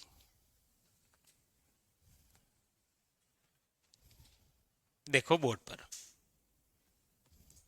उदय सिंह, उदय सिंह के समय की सबसे पहली यदि हम बात करेंगे तो वो बात रही है 1540 में। दूसरी बात है इनकी, वो है 1544 में। तीसरी जो बात है वो है 1557, और अगली जो बात है वो है 1559। ये चार तो वेरी वेरी इंपॉर्टेंट। क्या हुआ देखो, 1540 के अंदर एक युद्ध लड़ा गया है जिस युद्ध का नाम है मावली का युद्ध।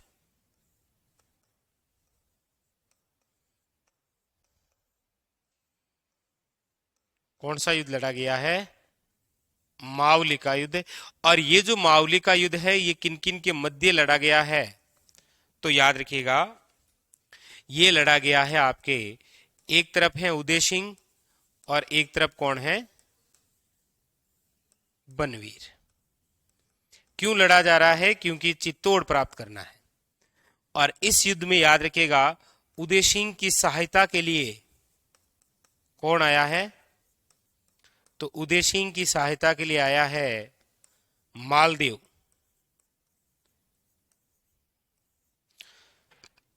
आया और उदय सिंह क्या हुआ, विजय। विजय हुए, वे चित्तौड़ पर अधिकार कर लिया। पर अधिकार किया। ये तो बात हुई 1540। उदय सिंह जीत इसीलिए रहा है क्योंकि उदय सिंह के साथ खड़ा कौन है, मालदेव। क्योंकि उदय सिंह की सेना चित्तौड़ की है और चित्तौड़ में कौन बैठा है, बनवीर। मतलब यदि मालदेव नहीं होता तो उदय सिंह को कभी नहीं मिलता चित्तौड़, ऐसा इतिहासकार हमें बताते हैं। ये घटना है 1540 की। 1540 की ही एक घटना और है जिसकी वजह से ये दो अच्छे दोस्त बड़े गहरे दुश्मन हो जाते हैं। होता क्या है कि मालदेव की साली है एक ओह माय गॉड, ये क्या हुआ। तो मालदेव की क्या है कि साली है। तो मालदेव ऐसे गया था अपने ससुराल, तो ससुर जी से कहा, ससुर जी का नाम है जैत सिंह। तो जैत सिंह से कहा कि देखो ससुर जी, बात यान की है कि थंगाली बड़ी लड़की तो वैसे ही है ही, मुझे आपकी ये छोटी लड़की भी बहुत पसंद है, तो मेरी शादी इससे भी करवा दो। लेकिन फिर ये बात मालदेव के ससुरा को अच्छी नहीं लगी जैत सिंह को। जैत सिंह ने कहा वहीं बड़ी लड़की है, वहीं छोटी लड़की देंगे तो आपस में लड़ेगी। सिंपल बात है, एक औरत सब कुछ बांट सकती है, अपने पति को नहीं बांट सकती। हाँ, वाह क्या अनुभव बोलता है, यस हाँ जरा यस हाँ, सब कुछ बांट सकती है लेकिन पति को नहीं बांट सकती हो तो फिर जैत सिंह ने क्या कहा कि चलो आगे देखेंगे। तो मालदेव ये बात करके अपने ससुराल से कहा आगे वापस मार मार। पीछे से जैत सिंह ने क्या है कि नजर घुमाई और देखा कि आसपास में सबसे शक्तिशाली राजा कौन है, तो दिखाई दिए कौन, उदय सिंह। उदय सिंह के जाकर पास में कहा कि ये मेरी छोटी बेटी है, बड़ी बेटी तो वहां है मालदेव के पास, और बड़ी बेटी से, छोटी बेटी से आप शादी कर लीजिए। तो उदय सिंह ने शादी कर ली। उदय सिंह शादी करके चला गया कुंभलगढ़। इसको कुंभलगढ़ में रहना अच्छा लगता था। ये बात मालदेव को पता चली कि ओ माय गॉड, धोखा। साली का नाम था वीरबाई, बहुत खूबसूरत हुआ करती थी ये, तभी मालदेव को पसंद आई। तो जब मालदेव को पता चला कि मेरी साली को कौन लेकर चला गया, तो 1540 के अंदर मालदेव ने कुंभलगढ़ पर अटैक कर दिया था, और कुंभलगढ़ में उस समय कौन बैठा था? उदय सिंह। लेकिन उदय सिंह बाहर नहीं आया था, क्योंकि उदय सिंह को शादी करने के बाद में पता चला था कि ये वो है जिसको मालदेव पसंद करता है। तो फिर बाहर आए ही नहीं, बोला दोस्त है बेचारे को गम तो हो गई आएगा चला जाएगा तो उदय सिंह बाहर नहीं आया, इसीलिए मालदेव वापस मारवाड़ आ गया। तो मालदेव की पूरी कहानी हम पढ़ेंगे आपके मारवाड़। केवल इतना ही समझो कि यहां पर साली ने कबाड़ा कर दिया, ठीक है। तो ये दो अच्छे दोस्त दो गेरे दुश्मन हो गए। आगे की बात, अच्छा, इस दुश्मनी का प्रभाव हमें यहां दिखाई देता है। 1544 के अंदर इतिहास में एक युद्ध लड़ा गया है जिसका नाम है गिरी सुमेल का युद्ध। कौन सा युद्ध लड़ा गया है? गिरी सुमेल युद्ध। और ये जो गिरी सुमेल का युद्ध है ये किन किन के मध्य हुआ? तो याद रखिएगा, ये युद्ध हुआ था मालदेव वर्सेज शेरशाह सूरी।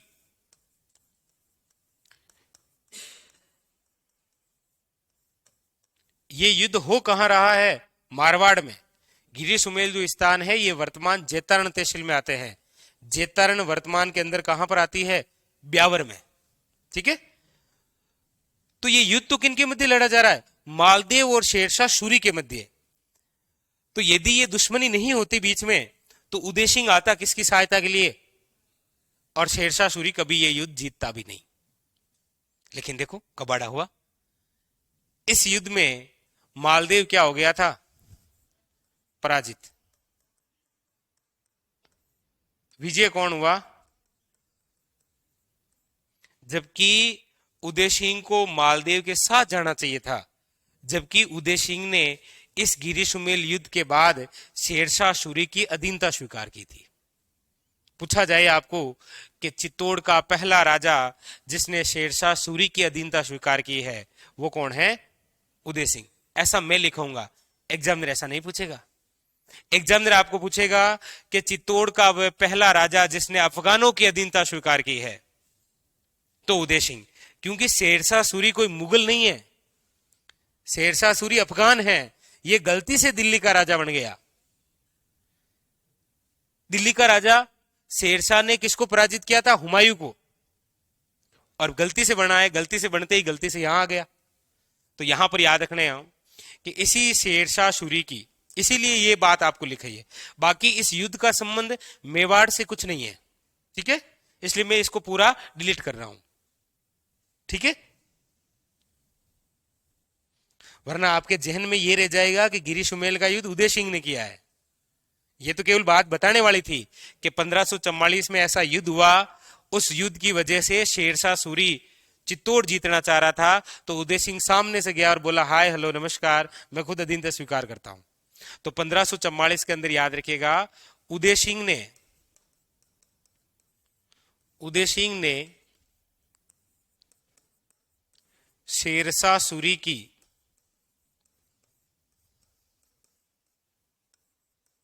अधीनता स्वीकार की, ठीक है। तो उदय सिंह चित्तौड़ का पहला शासक है जिसने शेरशाह सूरी या फिर अफगान, ये कौन है? एक अफगान शासक है,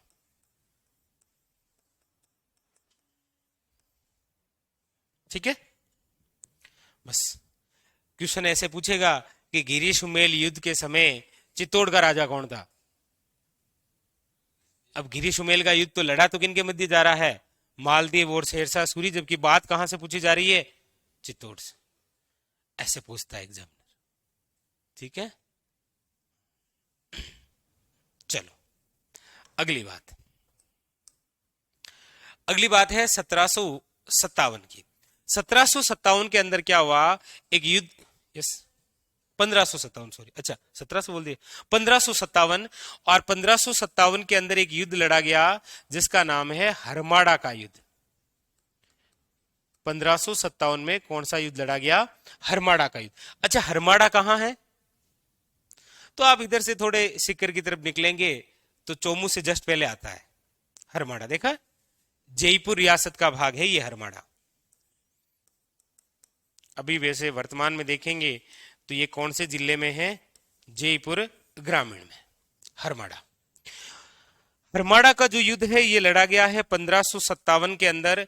और ये हरमाड़ा का युद्ध किन किन के मध्य लड़ा जा रहा है तो याद रखिएगा, एक तरफ है उदय सिंह और एक तरफ है हाजी खां पठान।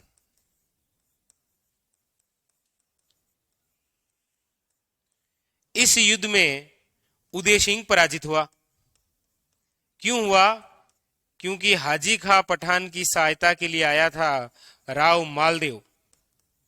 बोला उसको हराना, मैं चलूंगा तुम्हारे साथ, मेरा पुराना दुश्मन है वो।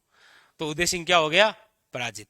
अच्छा, उदय सिंह यहां से पराजित होने के बाद में पता चला उदय सिंह को कि अब मुझे कोई ऐसा स्थान बसाना चाहिए जो मेरे लिए सुरक्षित हो, क्योंकि उदय सिंह सुरक्षित नहीं है।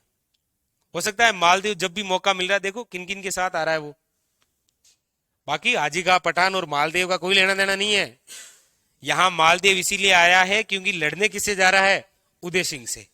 इसीलिए उदय सिंह ने स्वयं को सुरक्षित करने के लिए 1559 के अंदर एक नया नगर बसाया जिसका नाम है उदयपुर नगर की स्थापना की।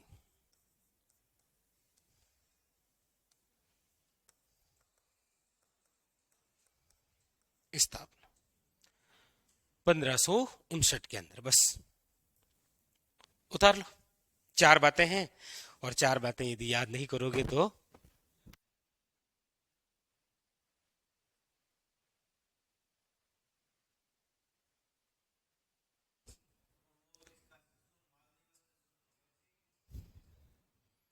नहीं, वो तो हम आगे पढ़ेंगे, वो याद नहीं।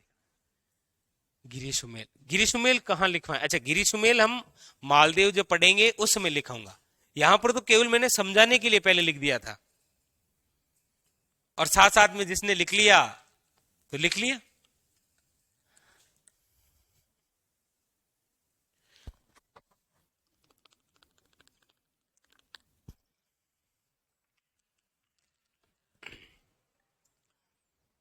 हाजी खां पठान अजमेर।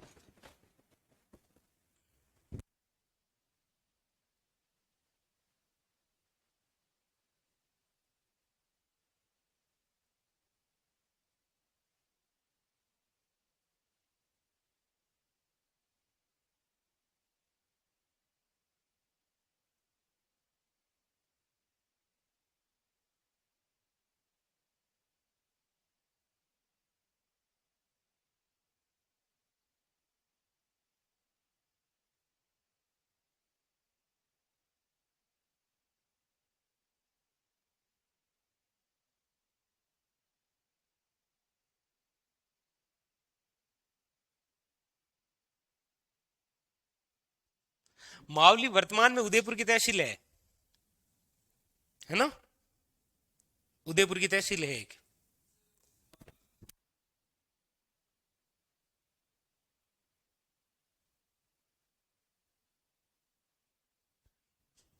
उदयपुर की तहसील है ये मावली। एक युद्ध है मावड़ा मंडोली का युद्ध, आमेर के शासक, कछावा शासक के समय लड़ा जाएगा। शेखावटी के अंदर है वो युद्ध।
मतलब ऐसा है कि दिल्ली के अंदर तो मुगल काल था, बाबर, बाबर के बाद में हुमायूं, और हुमायूं के बाद में बनना चाहिए अकबर।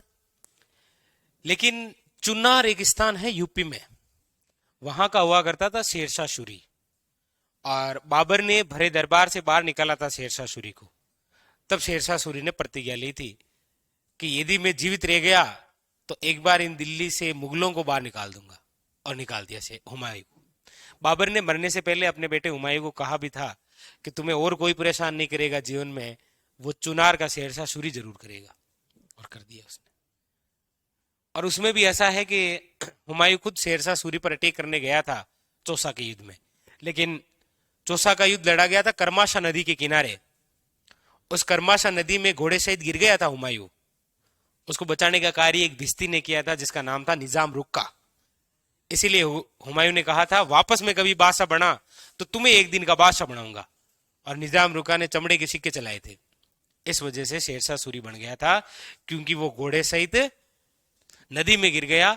हुमायूं 4 भाई थे, हुमायूं, अस्करी, हिंदाल, पता है ना, कामरान, 4 भाई थे हुमायूं। हुमायूं, अस्करी, हिंदाल और कामरान।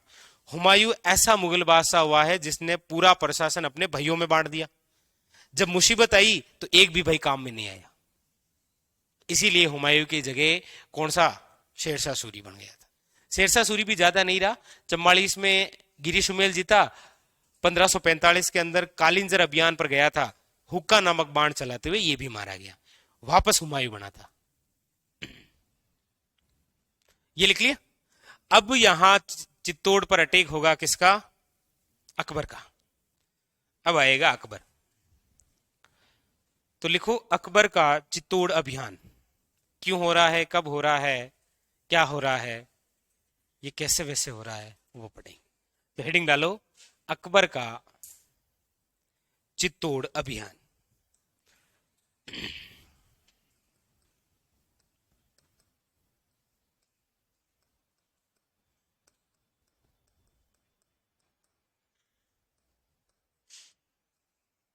देखो 3 बातें हैं। पहली बात तो यह है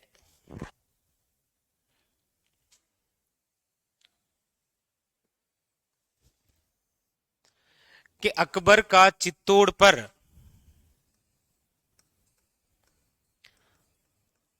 आक्रमण कब हो रहा है। तो आपको डेट याद रखनी है, डेट पूछी गई है, तो आपको याद रखना है कि अकबर का चित्तौड़ पर जो आक्रमण हो रहा है वो है आपके 23 अक्टूबर 1567। दूसरी बात, अकबर का चित्तौड़ पर आक्रमण जो हो रहा है उसका कारण क्या है। अकबर का अचानक चित्तौड़ पर आक्रमण, वजह क्या है। वजह यह है कि अकबर जिस समय चित्तौड़ पर आक्रमण कर रहा है उस समय चित्तौड़ का शासक कौन है, उदय सिंह। कौन है, उदय सिंह। इसी उदय सिंह ने क्या किया है कि अकबर का एक दुश्मन है मालवा का बाज बहादुर, मालवा है ना, मालवा एमपी वाला एरिया, तो वहां का एक राजा है जिसका नाम है बाज बहादुर, जो कि अकबर का दुश्मन है। उसी को शरण दे रखी है किसने, उदय सिंह ने। खुद का जीवन तो वैसे भी मुसीबत से भरा हुआ है और उड़ते हुए तीर और ले रहा है ये कौन, उदय सिंह। यही तो है। अब जिसके घर पर बहुत सारे लोग आकर आक्रमण करने जा रहे हैं, उड़ता हुआ तीर लेने की कहां आवश्यकता है। तो उदय सिंह, कारण क्या है, कारण नंबर 1 है मालवा के बाज बहादुर को शरण देना। और यह शरण किसने दी है, उदय सिंह ने। और दूसरी, इसी अकबर का एक दुश्मन और है, और वो है आपके जेमल मेड़तिया। कौन है,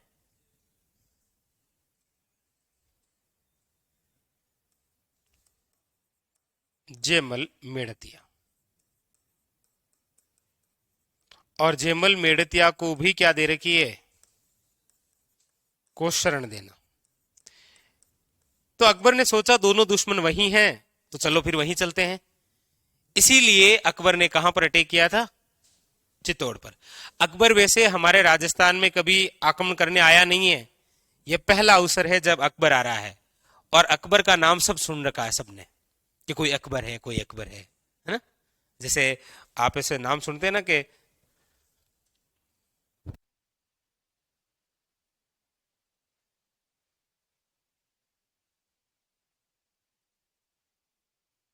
भाई, सुन रखा है ना कि जैसे अभी सबसे बड़ा आतंकवादी कौन है? दाऊद। नाम तो सुन रखा है ना। और सोचो वो कभी अटैक करने आए तो वो हालत है। नाम सबने सुन रखा है किसका, लेकिन कभी अटैक नहीं किया, तो अटैक करने आ रहा है कौन? अकबर। देखो क्या हालत होती है। अच्छा, अकबर जब अटैक करने आ रहा है तो उदय सिंह तो यहां से चला गया। क्या आदमी है ये। गिरवा की पहाड़ियों में चला गया। अब हो सकता है कि उस समय की क्या स्थिति रही है, केवल हम ये नहीं कह सकते कि उदय सिंह शायद अकबर का सामना करने से डर रहा इसलिए चला गया। क्या पता कोई और कंडीशन हो। क्या पता यहां से उदय सिंह का जाने का तात्पर्य यही है कि उदय सिंह यदि चित्तौड़ में रहा तो चित्तौड़ के लोग जिंदा नहीं रहेंगे। यदि उदय सिंह यहां से चला गया तो अकबर आएगा, इन दोनों को मारेगा और चला जाएगा। सोच ऐसी भी हो सकती है। लेकिन हुआ सब उल्टा है ना। अकबर ने यहां पर 30,000 लोगों को कटवा दिया। और क्या पता उदय सिंह होता तो ये नरसार नहीं होता। अब जो भी हो वो तो टाइमिंग की बात है, हो जाता है। यदि आप भी 2 घंटे ज्यादा पढ़ लेते तो पिछली वैकेंसी में सिलेक्शन हो जाता। वो कंडीशन काम करती है ना। और क्या पता आपने बहुत ज्यादा पढ़ाई की, फिर भी नहीं हुआ। वो तो अलग अलग है, तो इसलिए चिंता नहीं करनी, ठीक है। तो इसलिए ये भी आपकी तरह चिंता नहीं कर रहा है। कोई नहीं, वापस सीटी की तैयारी करेगा ये। तो गिरवा की पहाड़ियों में चला गया। ये खुद गिरवा की पहाड़ियों में चला गया, लेकिन चित्तौड़ किसे सौंपा? अकबर जिस समय अटैक कर रहा है उस समय चित्तौड़ का प्रशासन चला रहे हैं 3 लोग। एक तो है कौन? जयमल मेड़तिया, जो कि मेड़ता का है, राठौड़। और एक है फत्ता सिसोदिया। तो ये दोनों संभाल रखे हैं यहां पर पूरी कमान। जब जयमल मेड़तिया के भतीजे को पता चला कि चाचा यहां है, तो भतीजा भी यहां आया है। और भतीजे का नाम है कल्लाजी राठौड़, 4 हाथों वाले देवता। वो भी यहां रखे। तो ये चित्तौड़ का क्या चला रहे हैं? प्रशासन। अकबर करेगा आक्रमण। और अकबर चित्तौड़ पर अधिकार कब करेगा? कब करेगा? तो ये करेगा 25 फरवरी 1568 में। आक्रमण कब कर रहा है? अधिकार कब कर रहा है? जिस समय अटैक कर रहा है उस समय राजा कौन है? क्यों कर रहा है? और चित्तौड़ का प्रशासन कौन चला रहा है? ये उस समय स्थिति है वहां की। अब आक्रमण से क्या क्या हुआ तो वो तो हम आगे लिखेंगे। एक बार आप ये लिखिए ताकि आपको पता चले कि क्या चल रहा है यहां। हाँ, पहले क्या है कि ऐसे मतलब युद्ध करने का भी एक तरीका हुआ करता था। भाई जैसे सुबह चाय वाय पी के 9 बजे हम भाले वाले लेके आ जाएंगे। फिर दोपहर को दोपहर के लिए रुक जाएंगे। मतलब 10-11 बजे खाना वाने के लिए रुकेंगे। अरे रुकते थे, पहले ऐसे अनाउंस होता था, रुको रुको खाना आ गया है? चलो पोया आ गया है। पहले एक बार बीच में चाय वाणी पानी आ जाता। अरे हाँ, आ जाता सच में कि चलो चाय आएगी, चाय की केतली आएगी, चलो भाई चाय पी लो।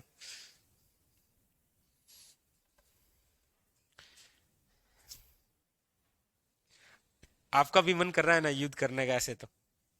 कि हाँ सर, उस समय हम भी होते।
लिख लिया।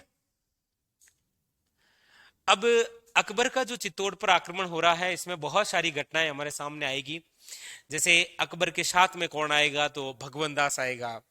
भगवंत दास के कहने पर यहां पर 30,000 लोगों को काट दिया जाएगा। यहां पर अकबर एक चित्तौड़ जीतने के बाद में एक सिक्का चलाएगा। अकबर की बंदूक है, उसका नाम है संग्राम। क्या याद करना पड़ रहा है? उस बंदूक को छेड़ेगा जयमल तो अचानक से एक गोली लग जाएगी पैर में। फिर कल्ला जी उनको कंधों पर उठाएंगे तो सब डबल हो जाएगा। जयमल के 2 हाथ और कल्लाजी राठौड़ के भी 2 हाथ, तो टोटल कितने हाथ हो गए? इसका एक सिर और उसका एक सिर, 2 सिर। 2 सिर और 4 हाथों वाले देवता की उपाधि मिलेगी किसको? कल्लाजी राठौड़ को। देगा कौन? अकबर। कल पढ़ेंगे।